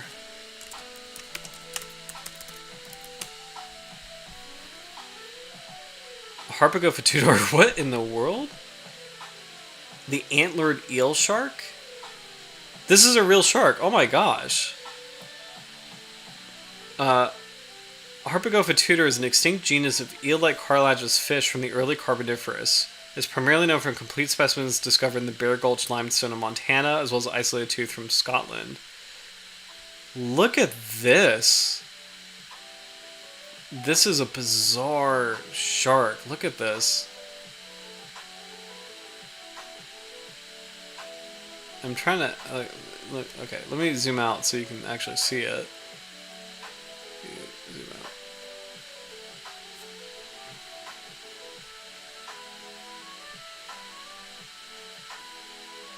It's just like the antlers are just so strange looking. I have never seen. There we go. I've never seen this kind of shark before. That is so wild. Harpagofutor. What an amazing animal. So strange. And then here is a complete skeleton. Man, that is wild. Never heard of this kind of shark. Never heard of that before. It's got crab claws on the head. Scottish red deer shark. Oh my gosh. That is so interesting. Only the males have antlers. Great observation, Quackers, because let's see. Harpagofutor. Female and male. So it sounds strange that only males have antlers. Let's see. But that is actually not the most far-fetched thing, and I'll explain why in a little bit. The heads of males have unusual paired fork hollow structures growing at the top of the head, known as ethmoid or cephalic claspers, formed from 3 rods. They thought been used during mating. So let's see where the sources from that. New genus and species, and their sexual dimorphism. Download full text PDF. This is an incredible tangent.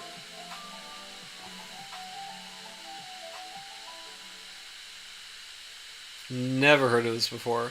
Harpagofutor vocillorinus, new genus and species, named from Bear Gulch limestone. Okay.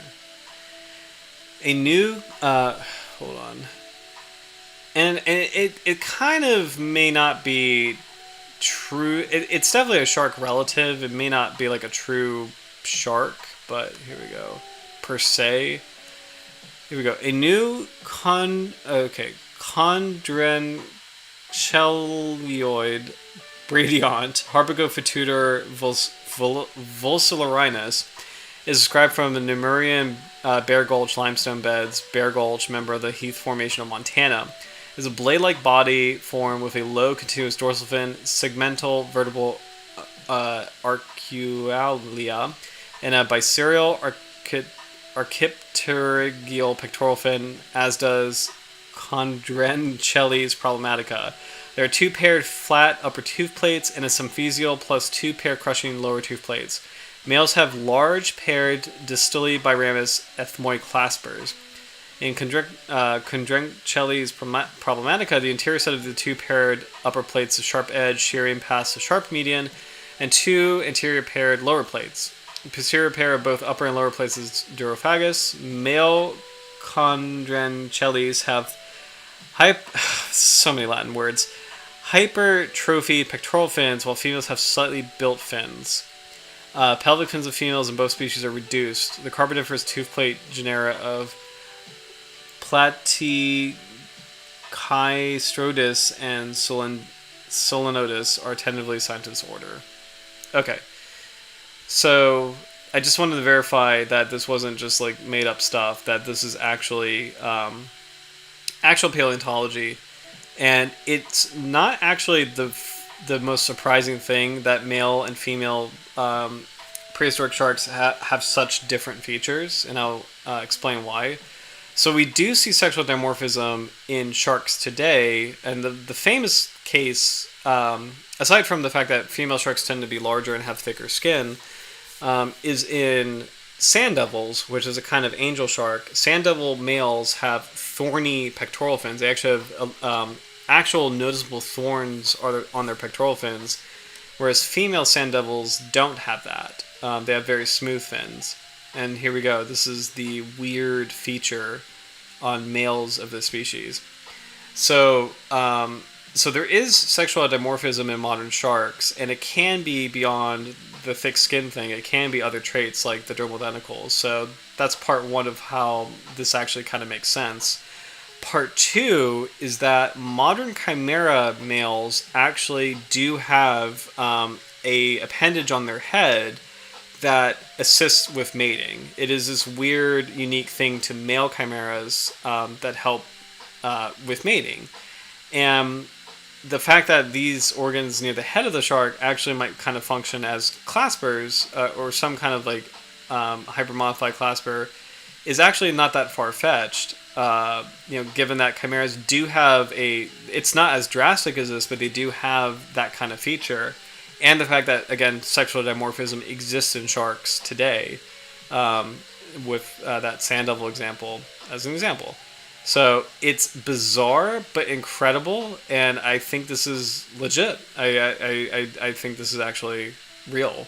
So there's some kind of antlered shark from the fossil record, and that's unbelievable. I'm going to post this article in the chat if anybody wants to read this further down the road. But that's incredible. It's so cool. To impress the ladies, I guess. Oh my gosh. So yeah. So I'm happy to learn about a new shark. I had no idea that this was even a thing. I've never heard of this before. Never seen this before. So Harpagophatutor is welcome to the chat. So it's such an incredible thing. So moving on for our prehistoric shark tour, we've got the leopard shark. Which is modern. Sharp-nosed seven-gill shark, modern. Another Oxynotus, so the angular rough shark, modern species. Nursehound, which is a kind of cat shark, modern. Campodus, so this looks like this could be a whorl-tooth shark. One kind of thing that's interesting about this form is that there's no pelvic, anal, or second dorsal fin. So it's just the singular dorsal fin and pectoral fin, and that's it. And it has a weird looking mouth too that might be one of the whorl-tooth kinds of sharks, but we'll see. Oh, this one's cool. Lystracanthus, 360 to 201 million years ago. So this is another like anguilliform kind of shark, like this very eel-like looking shark. Blacktip reef shark is a modern shark. This is not a shark. This is a chimera. I guess we're including chimeras. And I think it's appropriate when you're comparing fossil sharks, but this is the Australian ghost. This is annoying. This is called a ghost shark, but this is actually a chimera, so it's a shark-like relative. And it's good to include for comparison, because a lot of the ancient sharks that we're looking at are actually chimeras as well. But just as a reminder, chimeras are their own thing. They're not sharks. Nervous shark, Carcharodon cautus. That's a modern species. Black-nosed shark, Carcharodon acrodotus. The winghead, a really cool and unusual shark species of today. Gray reef shark, famous threat displays from that species.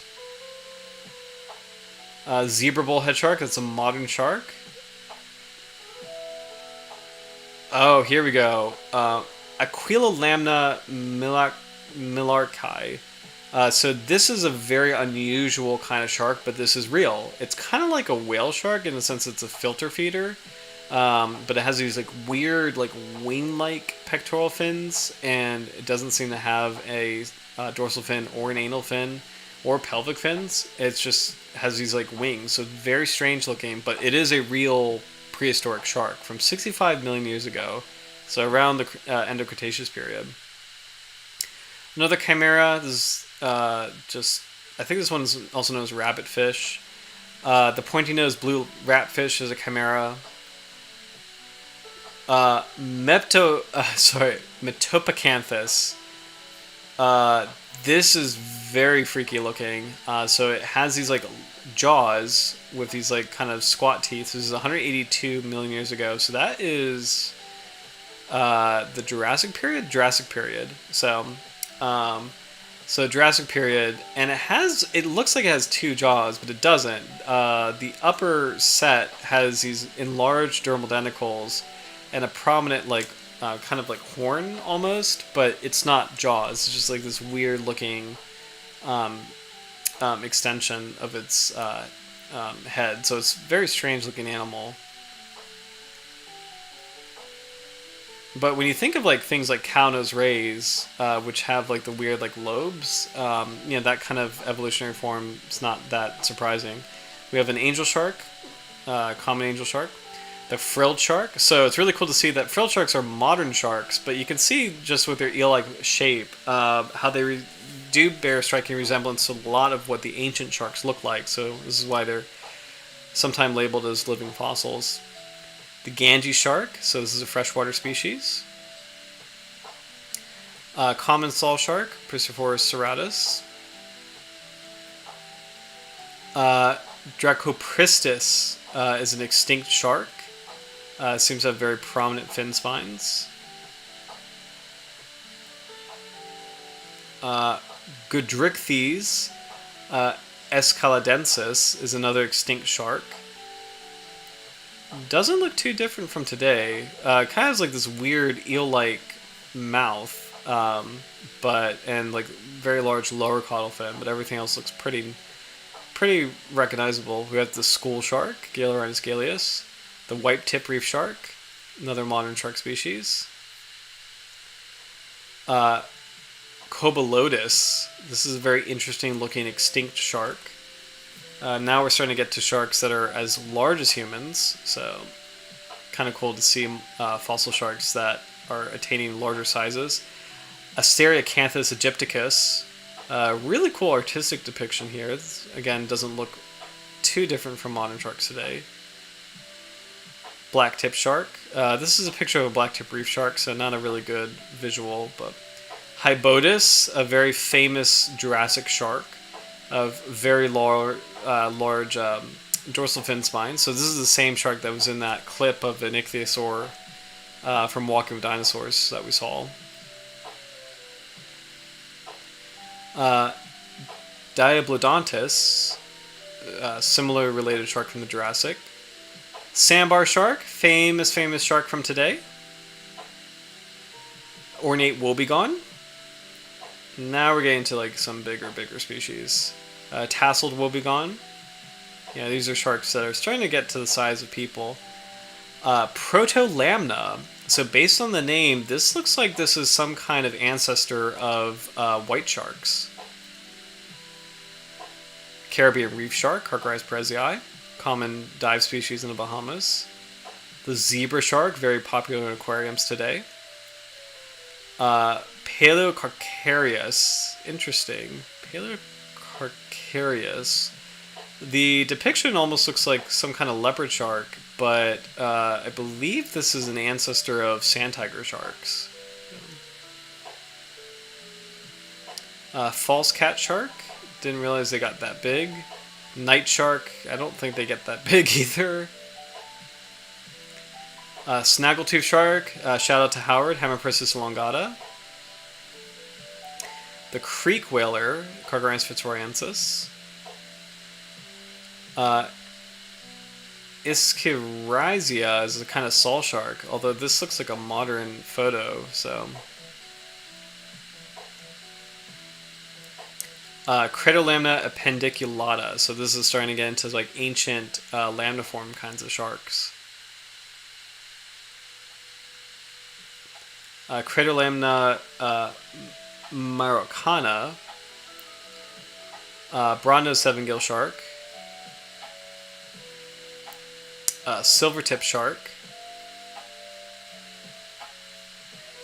the salmon shark. I think some of these sizes are starting to get a little ridiculous, but salmon shark and poor beagle shark, both cousins of white sharks, so just a little bit squatter, shorter. Big nose shark.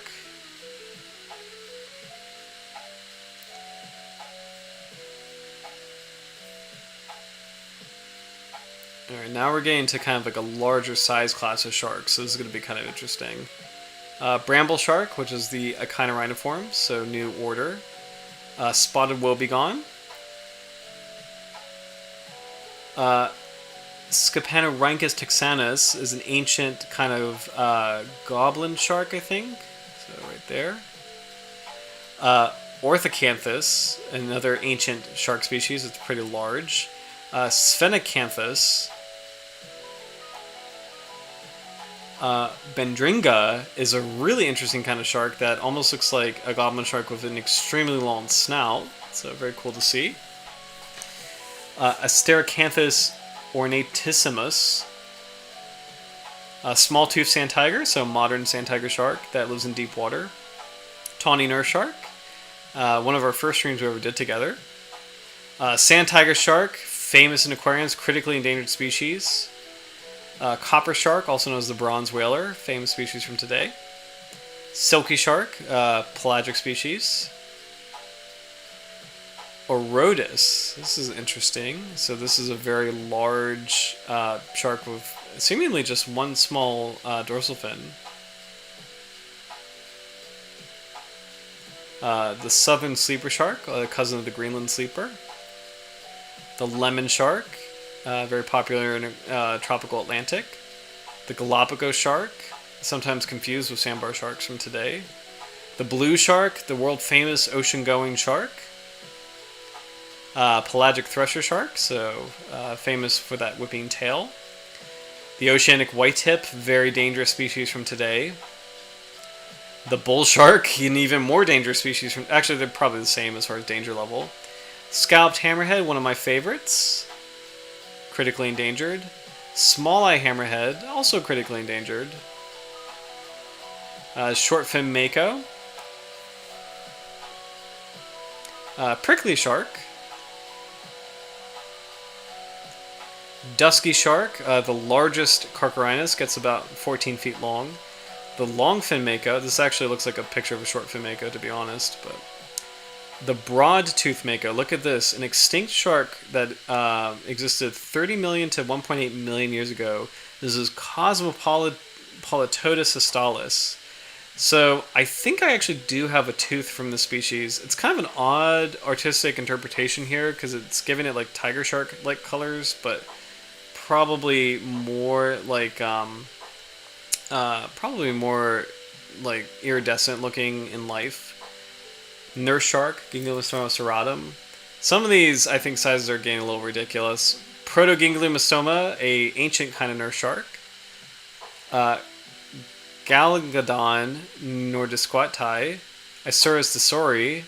Yeah, so these are fossil. These are true fossil sharks, but they're starting to get kind of a little bit lenient with. This is a modern mako shark picture that's just been edited. Big eye thresher is a real thresher shark species. Squaleocorax prisciodontus. So this is an extinct species that went extinct about the end of the Cretaceous period, but pretty large, 2 to 5 meters. The smooth hammerhead, modern species. The giant frilled shark. This is actually really cool. I didn't know that there was one. Chlamydosolacus goliath. extinct 117 million years ago. I don't know where this number is coming from, so I think this video is mostly really cool. I think it's a couple of inaccuracies here and there, but mostly it's really cool. Tiger shark, famous massive predator today. The megamouth, another famous modern shark. Cardabiodon, 95 to 91 million years ago, 5.5 meters. So this looks like it's a white shark relative, or a megatooth shark relative. Crotodus, went extinct 70 million years ago, another presumably megatooth shark. Howard, I think you're right. That is Isurus australis. So yes, Cosmopolitodus used to be Isurus, and vice versa.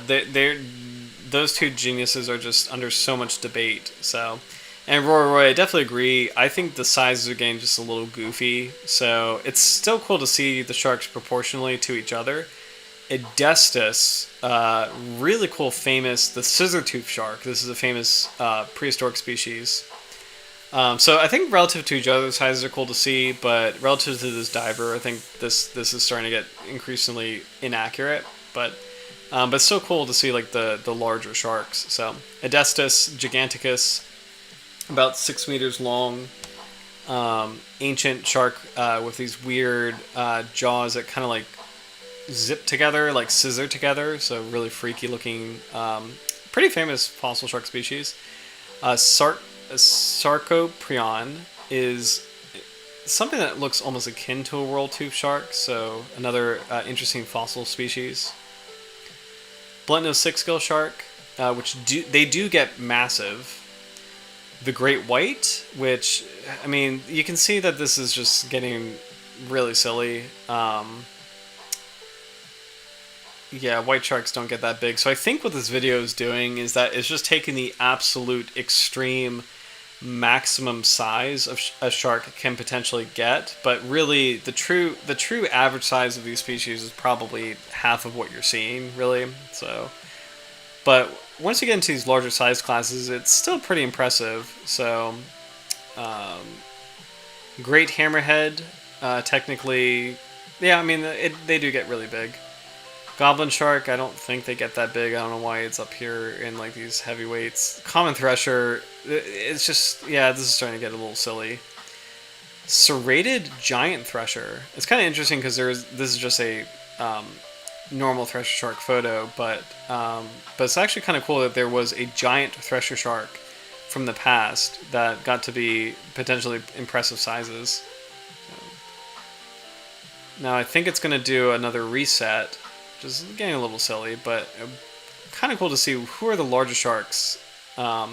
Get the Pacific sleeper. It's like, yeah, sure, it's very big. The Greenland shark is a very big shark species. So the giant thresher, Alopius grandis, it's a fossil shark. Hemipristis sera.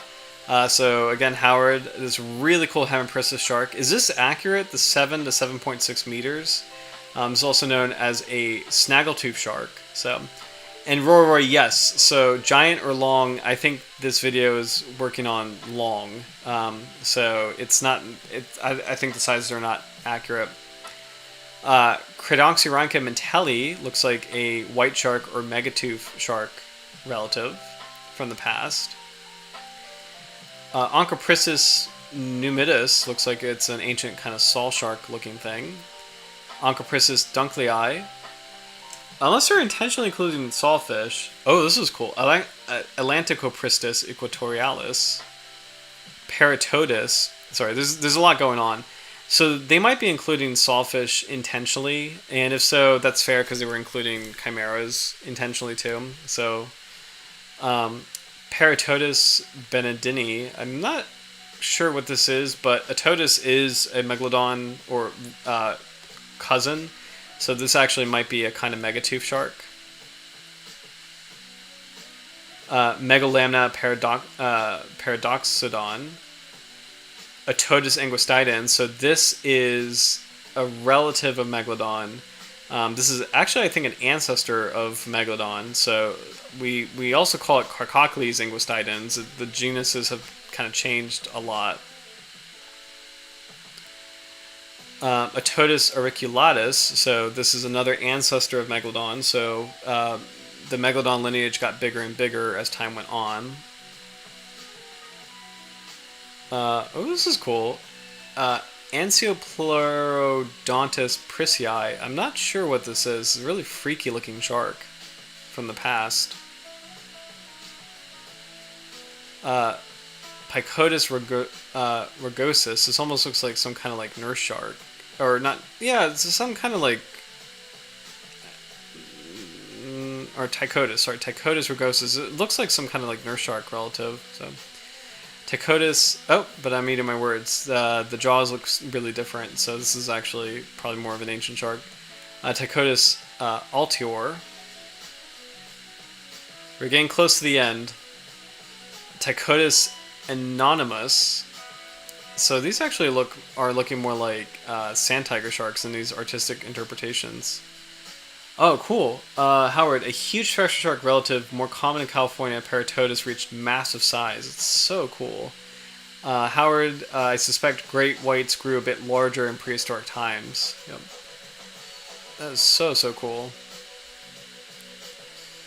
I think we have only a handful of species left. Tychodus auriculatus.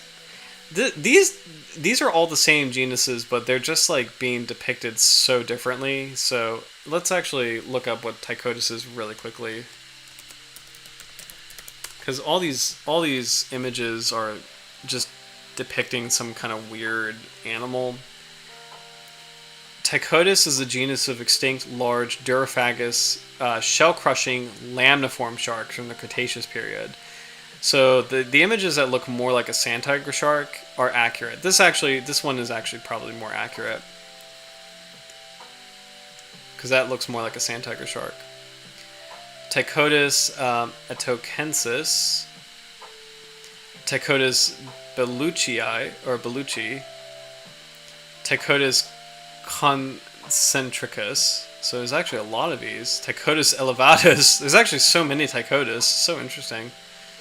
Tychodus gibelurus, Tychodus janewii,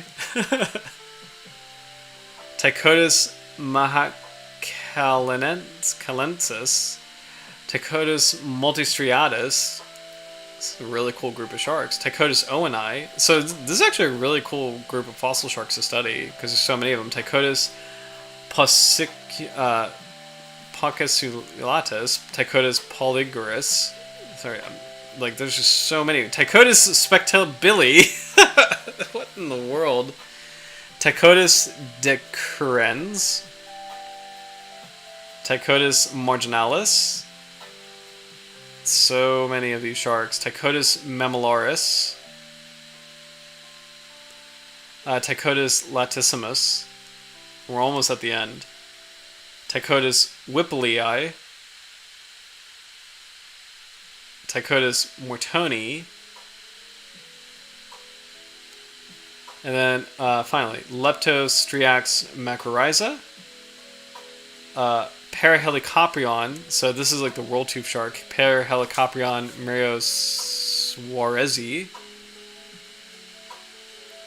Helicoprion Bessanawi. I was wondering when this shark would show up, but these are like the weird looking world tooth sharks.